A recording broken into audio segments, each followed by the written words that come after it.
One of my favorite characters and historical figures, authors really, is Mark Twain.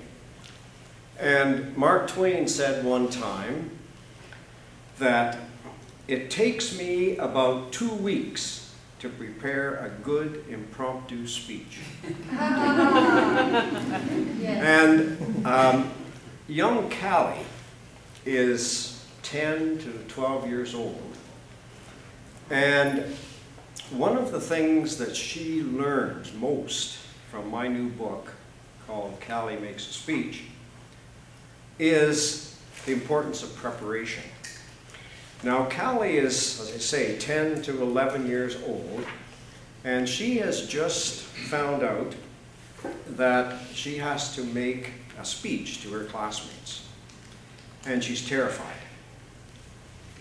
So she knows what she wants to do. She wants to have a good speech, and she wants to deliver it with confidence and in an easygoing conversational style. And she doesn't want to use any obvious notes. So what I'm going to do is read a couple of excerpts from this book. One excerpt that captures how Callie feels when she learns that she has to give this speech. And the second one, an excerpt that shows how the various suggestions and ideas for making a speech in public are embedded within the story in the book.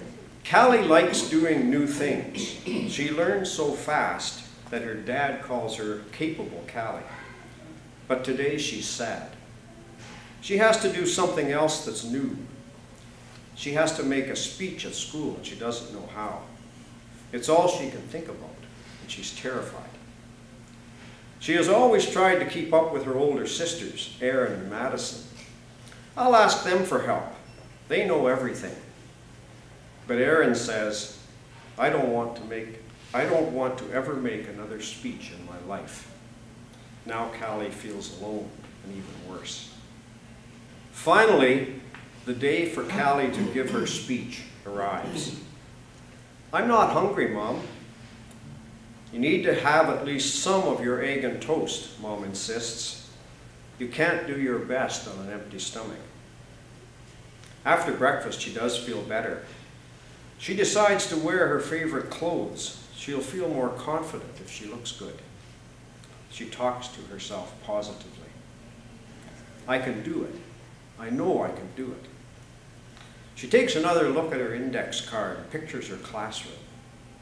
She places herself exactly where she'll be standing and where the others will be. It's a cool morning, but the sun is trying to shine. It's going to be a nice day. Walking to school, she pictures herself giving a great speech that her classmates love. She fights to keep failure and doubt from creeping into her mind. As she gets closer to school, she sees Matthew and Jason in the playground. Her heart flutters. She was hoping the boys might not be in class today. She pulls out her index card to look at her introduction again. She drops the card. It starts to blow away. She grabs it and puts it back in her pocket, repeating to herself, confidence, just as her dad suggested. The school bell rings. Everybody files into class.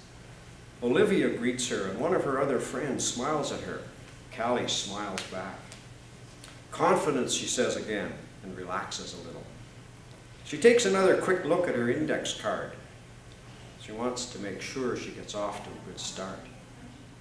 As you can see from my reading of the story, there is conflict and there is emotional trauma in the book, but it ends happily. And it is targeted to young people, but I really believe there's a lot of material in the book that would be useful to anyone who might be concerned about giving a speech in public or agonizing.